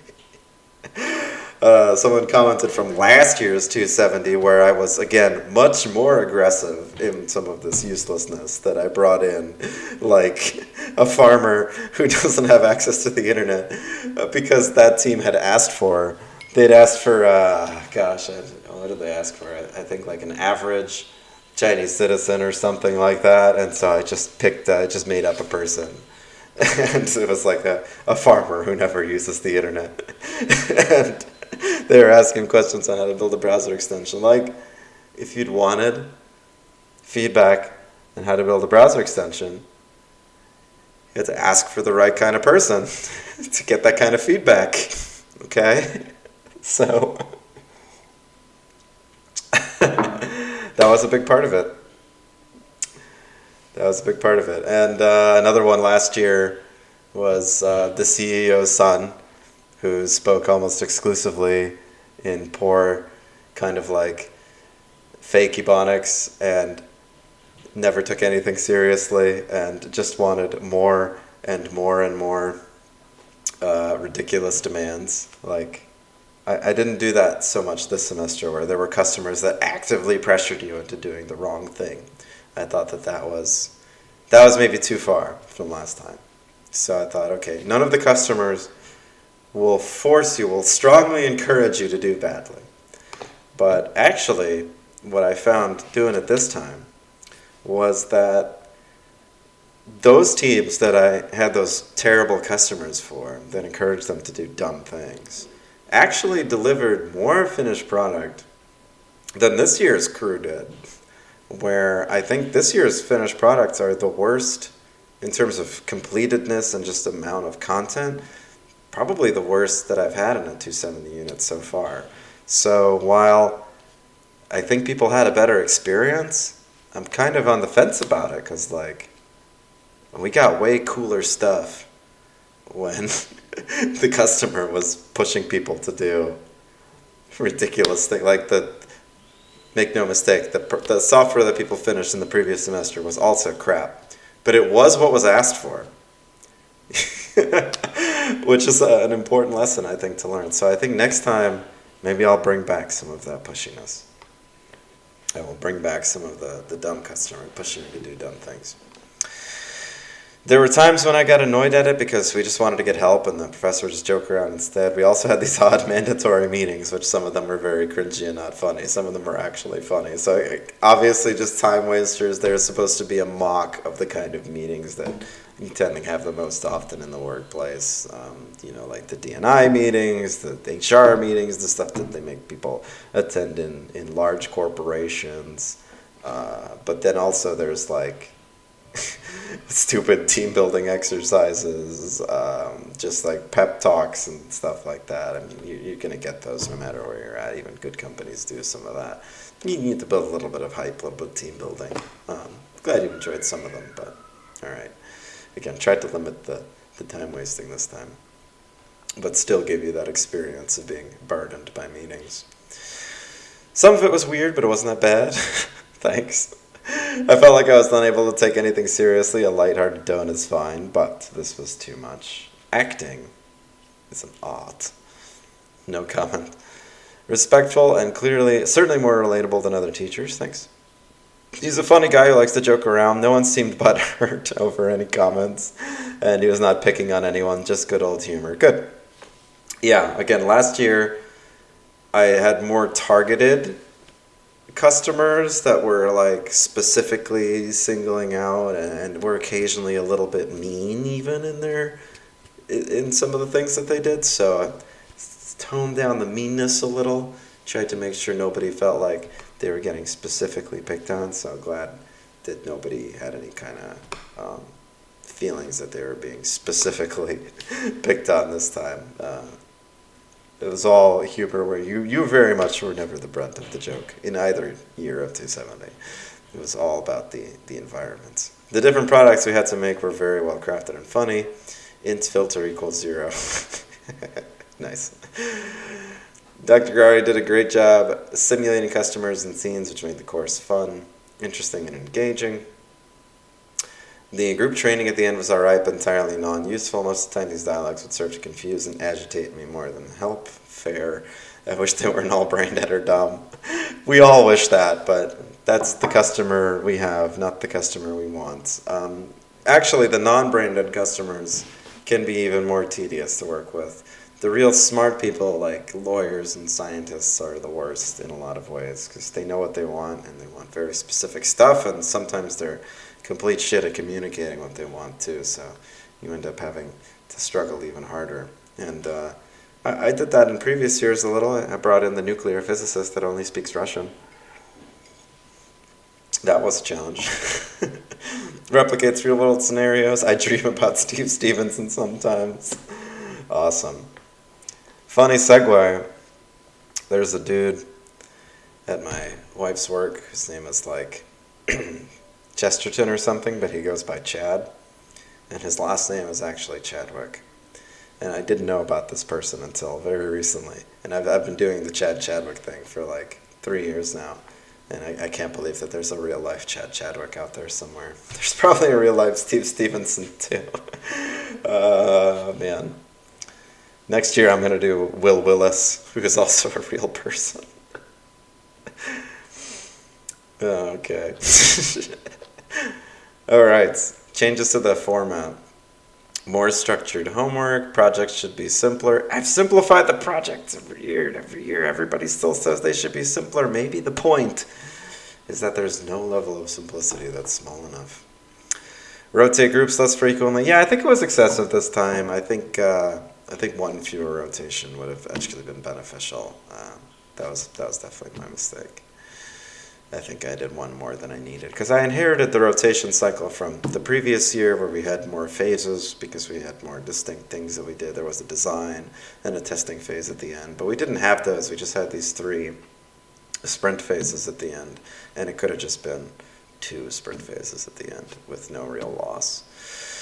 Not a lot of people wanted more slideshows, only about half, so I don't know what to say about that. A lot of people don't watch those things anyway, so it's hard. Maybe I just continue to make them available for the people who want to watch them and just continue to record them. If you want to watch it, watch it. Maybe something like that. I really like the format of the course and would like to have the same format if I take Tech Gurary next time. Thanks. Do you have any other feelings? No. The humor was over the top and extremely frustrating at times. Yeah, we've been over it, but thank you for your feedback.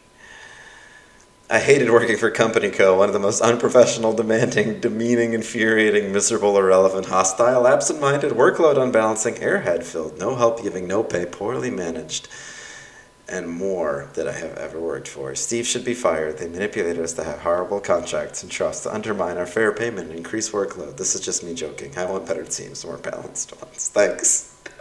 Company Co. is truly the greatest company on earth. I feel like giving us a rundown of how GitHub and some IDEs would work would solve a lot of confusion. Maybe. It also might generate some. In years where I have presented some kind of tutorial on how to do it, I have not found it to be particularly helpful. I found it, if it's a written tutorial, people don't read it. If it's a video tutorial, people have a hard time following along, even if it's a recorded tutorial. So, I don't know. I guess maybe I've never mastered the art of showing people how to integrate GitHub, but it's so magical that for some reason everybody finds a way to mess it up differently. And I think that's why it's so hard to show people. I hate rotating groups and prefer to stick to one for the whole semester. Not gonna happen. The rotating groups is part of the fun. The fact that you have to get requirements that you didn't write is part of the fun. Need more lectures on tools to build software. Noted. So many people were screwed because they could not get the IDE set up with GitHub. Yeah. Maybe Lectrunner provide a simple guide. Noted. Or just have people use the CMD or GitHub desktop. I don't use that myself. Also, please post the assignments on Canvas more than right before class, implying that I had thought of them more than right before class. Sometimes I am finishing them right on the deadline, but I actually don't want you to have to work on them like beforehand.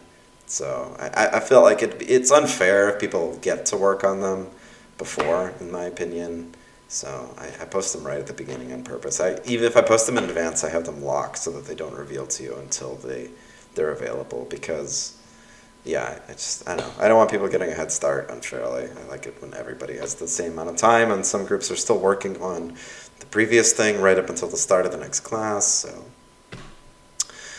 we could get punished for not scrumming when you had posted the assignment telling us to scrum 5 minutes prior to the class starting. That's not true. I told you that you would have to do it the next week, the previous week.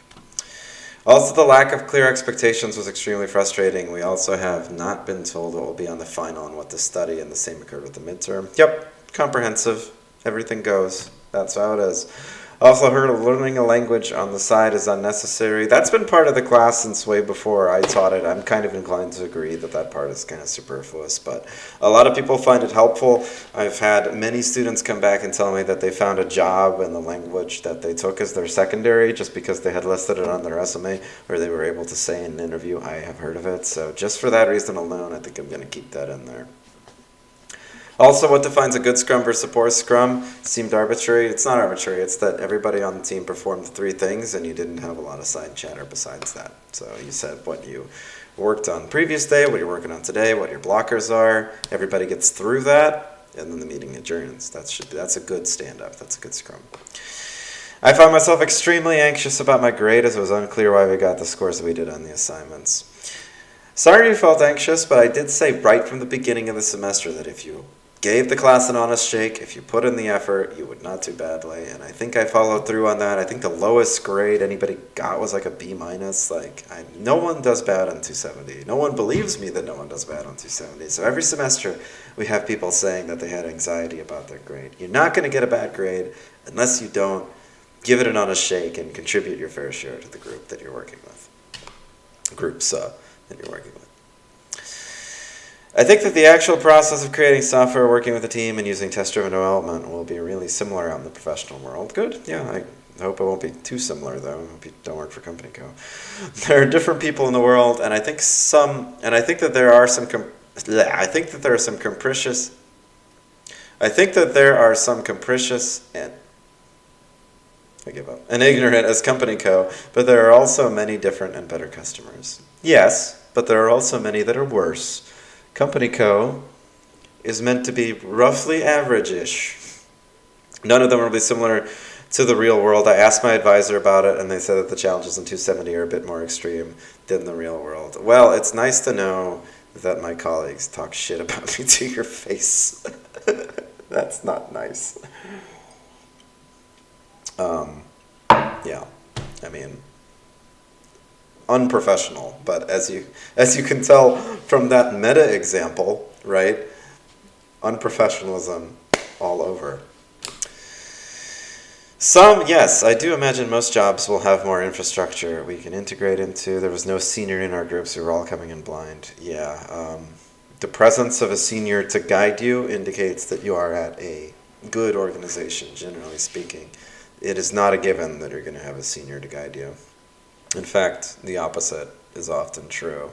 You will come in relatively blind, and it will be very difficult to command the attention of anybody who knows what they're doing because those people are busy doing work. So hopefully you don't come in blind, but it's a distinct possibility, at least on certain parts of it. And the parts that you don't come in blind for, the parts that you get walked through are going to probably be the least challenging. It's the stuff that's hard where you have to figure it out on your own a lot of the time.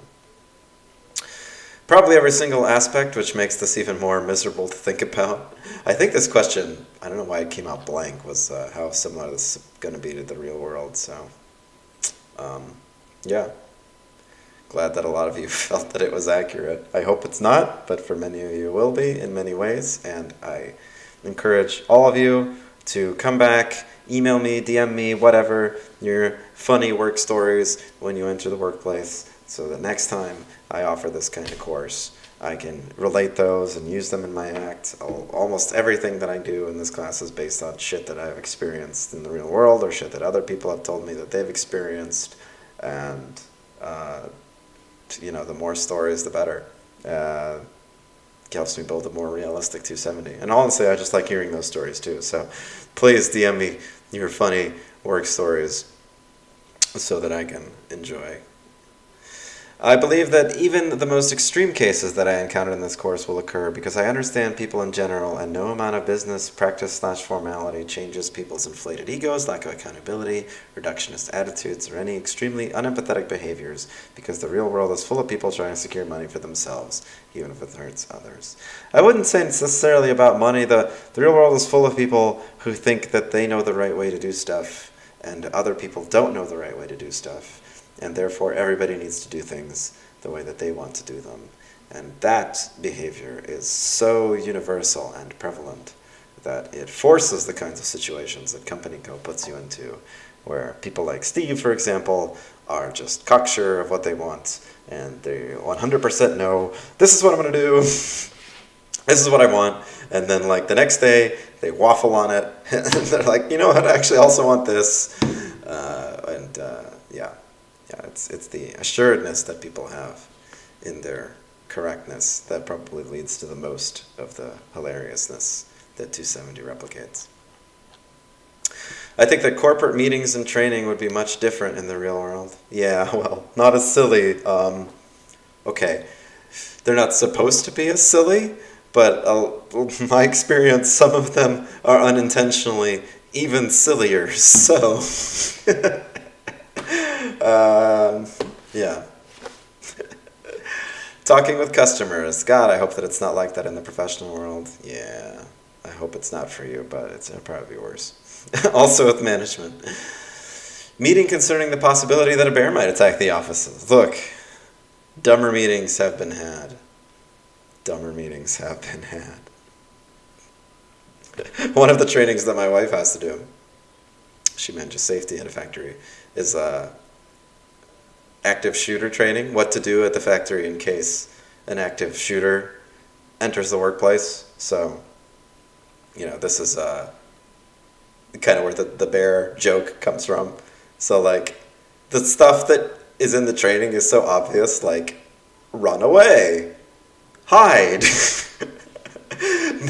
but all the people, it's a factory, so the attitude, the mindset's a little different. But all of you that are like, I'm going to get my gun out my car and kill him. Like, yeah, okay, but first, run away, hide. Like, the fact that you have a meeting when people need to be told that is pretty hilarious. Yeah, okay. I don't believe that the goals of the programs we were writing will be very different out in the professional world. While I understand that there are incredibly optimistic entrepreneurs in this world, I don't think we will encounter them very often in life unless we were to seek them out. Yeah, if you don't enter like the VC startup space, the kinds of projects you're working on here are not something that you're going to see, definitely. If you end up working in a boilerplate industry, manufacturing, insurance, finance, whatever, you're not going to see the kind of projects that we tend to emulate in this class. I could certainly look for all the startups trying to make a solar-powered water bottle connected to a phone app on Kickstarter, but I'll probably just be working for real companies / trustworthy startups. Okay, trustworthy startup is like an oxymoron. But, like if it was trustworthy, like if it was a trustworthy, solid idea, they probably wouldn't be a startup. Every startup starts with something that seems totally cockamamie, like a stupid solar-powered water bottle, until it becomes successful. It seems like a dumb idea. Yeah, and a lot of the time the startups have better compensation, at least outside of big tech. So bear that in mind. If you're trying to be well compensated, being on the cutting edge of technology and startup hopping is good versus working for the quote unquote real companies like our Cleveland manufacturing firms. If you end up at one of those places, you're probably going to make less than if you end up at startups and places where there's more venture capital than Cleveland. I think having to deal with group members who are no-shows is a little disappointing. Yeah, but there will be people who don't pull their weight at work, and not always will your manager, in the sense I act as your manager, will your manager actually penalize them. Sometimes people don't pull their weight for years and nothing happens to them. That's a bummer. Find a way to get the kids who didn't come to class out early, and then reducing the number of projects everyone is working on so that we all have full teams would be useful. I would if it was possible this semester, but with 2 teams of 4 and 2 teams of 3, it wasn't really possible. You supplemented with bonus, but the bonus did not feel like enough for having a missing group member. Yeah, I know, I agree. Sorry, it's tough to make it fair, but when there's an odd number of people and it doesn't divide evenly into however many groups we have, it's kind of is what it is. Switching teams extremely often, yeah, you won't have to do that as much. I won't have to do literally everything myself, we hope. Comparing against all courses, rate the quality of the instructor. Well, it looks like pretty even split. I mean, for everybody that said better, some people said worse, so I'm pretty happy with it. I'm glad a lot of people thought that it was better. Sorry, some people thought it was worse. Let's see if the haters said why they hated it. Because so far, just the humor thing, I think, is the only emphasizing negative. That and the me not guiding you through and you being lost thing was a common recurring theme. I really liked that the course is taught online through Discord and YouTube, as it felt like there was no need for this course to be in person. Sweet. Did not like that most of the class was figuring out by yourself. Hey, that's the good stuff. If we did have a lecture, it was about 3 slides, and generally there was not enough information for us to figure out what the professor was looking for. Like I said, I gave you a lot of leeway, so as long as you kind of followed the general idea. Some of the programming itself got very hard and complex, and students would get scolded if we didn't turn in a lot for that part of the sprint, even though it could have been spending 5+ hours on one part and could not figure it out. And that's okay. As long as you committed your work and steps, it's fine to commit works in progress. So as long as you had commits, I'd be happy with that. So if you spent 5 hours, you should have a few commits over your different iterations of things that you've tried. He was an absolute horror of a teacher. Horror. If I knew this class is what it is, I would have stayed far away from it. Sorry, I had a bad experience. I feel like I wasn't actually taught much, and the instructor couldn't take any questions seriously. I understand he was going for a lighthearted tone, but it proved to be extremely frustrating and off-putting. Okay, all right. We went over the humor thing already, but I appreciate the comments. I'm all for jokes, but when things are going wrong, I don't want to talk to Steve. Gotcha. I appreciate the fact that the instructor is not very in our hair or overly rigid in his teaching style, because I find the teachers that are very cookie cutter tend to do too much thinking for the student. Yeah, I mean, obviously, I wanted you guys to think for yourself. Not everybody enjoys that, but I am glad that some people appreciated it. Every instructor is bad. I'm inclined to agree with you. I would say that in my college experience, I didn't have a single good professor, so that motivates me a lot to do things differently than everybody else, because I didn't have any good education experiences myself. And yeah, I'm inclined to agree with you. Every instructor is bad. It's a hard thing to do, but I don't know, maybe this profession just attracts people that suck at it. I thought that the class was good overall. The only thing I'd change is to have the class in person. Fair. Hopefully we will next semester. I think the learning to work together face-to-face would have been beneficial. Yep. I just like that we were not taught how to use GitHub or given any tips on how to design our programs. Yep, figuring it out. Yep. I love Dr. G. Always keeps it cool and funny while teaching what he needed to and leaving room for personal growth in knowledge. Thank you. Appreciate that. Dr. G is my spirit animal. Hey, I am not an animal. You cannot claim me as your spirit animal. I can't believe you finessed the university to pay you to stroke your ego and make impersonations to college kids. Lol. Sometimes I can't believe it either. I mean, what a great gig teaching 270 is. Such a blast. I hope that many of you enjoyed it, because I definitely enjoyed it. It's a fun class to teach. I try to make sure that everybody at least has a good time getting what they paid for. Obviously, since you have to teach yourself a lot of the content, and that's the nature of this course, I hope you at least enjoy the parts where I'm involved. Yeah, I think that's the biggest element of self-taught courses that's hard to do, is making people feel like they got their money's worth. The course was challenging, but I think that it was a really good course because it required you to actually work hard and develop software even though you're not familiar with the language or environment, and made you think, research, and actually learn by doing. Great. Happy to hear that. Brought me out of my comfort zone. Also happy to hear that. It made me really focus on this class to make sure that I have contributed a good amount of work to the group's sprints. Good. Yeah, being a good contributor is a very important lesson. The only reason this isn't the worst one is because I had a professor who was blatantly transphobic. Oh, mean. You didn't mention the professor's name. Oh, it could be he or she or they. They are a jerk. This course gave me intense anxiety in its lack of clear direction, guidance, and expectations. Sorry. It is a course where the expectations are much more ambiguous than what you're probably used to in an academic setting, but I hope that you found a way to persevere anyway. I find the content of the course, while certainly realistic, is not why I'm in school. Yeah, I'm kind of inclined to agree that this kind of software engineering stuff is not easily taught, and even though I try to simulate the experience, I do my best to ingrain this stuff, it's almost impossible to teach it in an academic setting, which I'm sure is going to be the nature of the rest of this comment. So, I agree that teaching software engineering, the whole endeavor might honestly be a waste of time, just because you learn some stuff from this acting. I honestly think this is the best model to give you an impression of the kind of the kind of stuff that you'll encounter out in the real world. I think that this simulation is better than what most universities do, which is make you watch slideshows about Scrum and literally draw diagrams of what the waterfall model looks like. Ugh. But yeah, all right, let's see if I was right. This course is oriented towards simulating business practices used in corporate settings with the theme of computer science, which I understand can appear important for being prepared for a job, but I believe that internships are a better fit for this kind of life lesson. Yeah, exactly. But not everybody gets an internship. That's the problem. Not everybody gets work experience, and it's just like, we'd rather that you get something. We'd rather that you're ready, a little more ready for the workplace. It's an important lesson to at least try to give you. Rather than continuing to have this course, I think it would be infinitely more useful to try to get more internships to CS students earlier. Yeah, it would also be more useful to give everybody $1 million and a pony, but we can all have our dreams. The last statement I'd also like to say is I understand you can't require an internship because you can't guarantee students a job at a business, but CS 270 seems to just be a palliative effort to make up for a lack of students doing internships rather than a solution to it. Yeah, you could say that.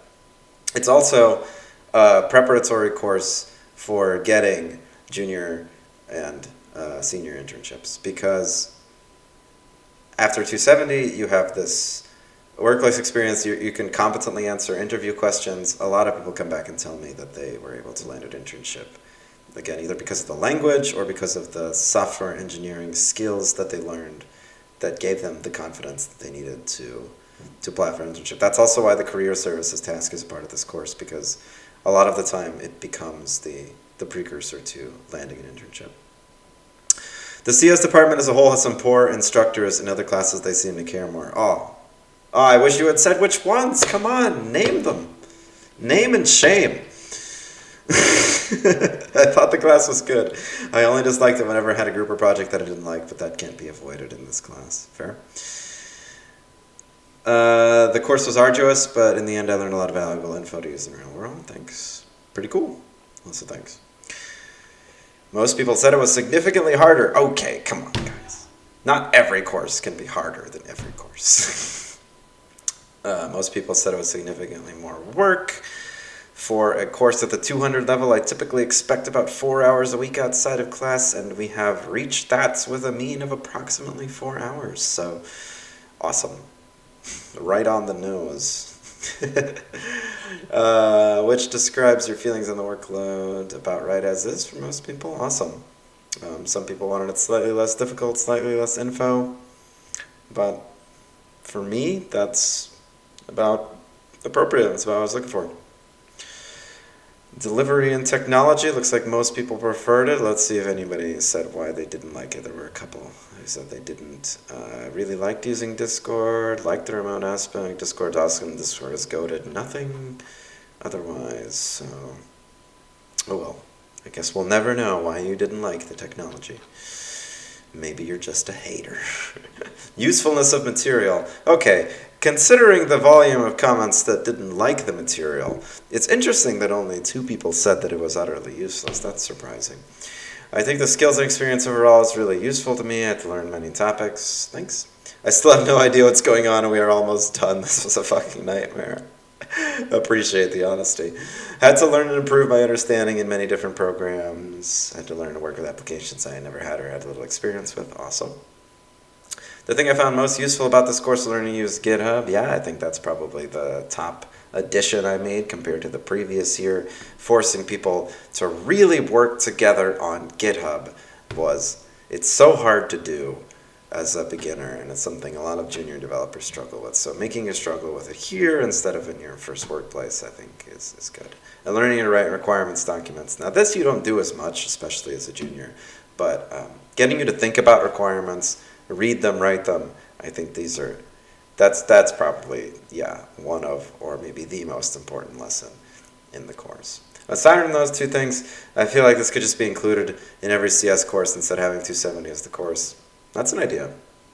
I believe that it would make a lot more sense to have these be consistent features in the CS programs. Projects, in general, rather than having one student class, considering that would give more people practice, rather than making them one-off pieces of info. Yeah, you actually get another opportunity to do all this stuff when you take senior design, only that time I'm not teaching you, you're just applying the practices that you hopefully learned in 270 in your group project, and I do find that a lot of it seems to transfer, so hopefully you do well when it comes to senior design, you remember some of these lessons that you learned, and you put them into practice. Interestingness of material. My favorite part was to follow the real-world agile development steps. Cool. It was exciting at the beginning. Now I just wanted to be over. Well, at least you enjoyed it at the beginning. The presentation made it bad for me. I couldn't take it seriously. I'm not sure what you mean, but all right. Oh, okay. The acting and humor stuff. Gotcha. Was one heck of a learning experience, considering how different it was from other courses. Good. Glad you got some variety. The material is genuinely uninteresting. The CS programs just have formalities like GitHub and requirements included in electives, project-oriented CS classes. Yeah, I'm kind of inclined to agree in some sense, but the group work elements and taking the software process from start to finish is something that we kind of needed a discrete class to do, since we don't have a lot of like course semester-wide projects beyond this one. And the capstone, which you'd obviously take at the very end. For fairness, appreciate that you mostly thought that I was very fair, and mostly thought that I was very available. I like that people thought that it went well online. This is obviously a very difficult course to do online with the group format and everything, so I'm happy that most people, the vast majority of people, are very happy with the presentation of the course. In-person work in the CS field has always been about 50-50. Only big corporations with lots of secrets really care about people being outside the office. Even they don't really care that much anymore. Even then, that only applies to the real high-level people. What they really care about is managing people, making sure they're actually working, making sure they're actually in the office, and pulling them into those dumb meetings, which is a lot easier to do in person. I would say the class being online is honestly more realistic for the future and present of how people work in the CS field in general. Online classes are also a lot less needlessly stressful on the students, make for faster access to teachers, and appeal to a lot of what the younger generations are honestly more akin to. Got it, thanks. Being online the whole time, I would have liked a change of things. Better taught online for screen sharing reasons. Definitely agree with that. All right, let's see the comparator. For this one, everybody's only had like intro classes with everybody probably, so a little bit different in the way this is weighed. And I think almost everybody in 270, this is their first and only class with me. So considering this is the weirdest one that I teach, I mean, I don't do like the 270 style anywhere else. We'll see how everybody feels. Not enough people for an answer, it looks like, on almost any of these.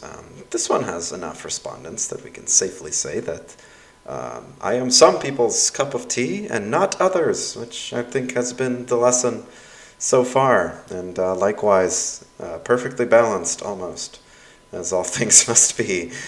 On this one I lost. Surprising, because this is the category where I won considerably for the 480 people, so maybe it has to do with the intro level courses being crappier offerings from me or something, I don't know, or 270 being, I don't know. That's interesting. But again, not too many respondents, so hard to establish a pattern. Okay, well, that's the end of the answers. So thank you for tuning in. Wow, we spent almost 2 hours here going through all of these. Appreciate it to anybody who stuck with me for any given length of this. Again, very much appreciate your thoughtful feedback, and enjoy the rest of your summer, etc., etc. Check out the Discord. I am going to launch JCU alumni Discord, where the people who have already graduated can network for jobs, play games, whatever it is that you want to do. And the people who have not yet graduated can also network with those other people, play games, and whatever the heck you want to do. So keep an eye out for that. I'll probably post that tonight or a little bit later. But yeah, thanks again, everybody. Peace out.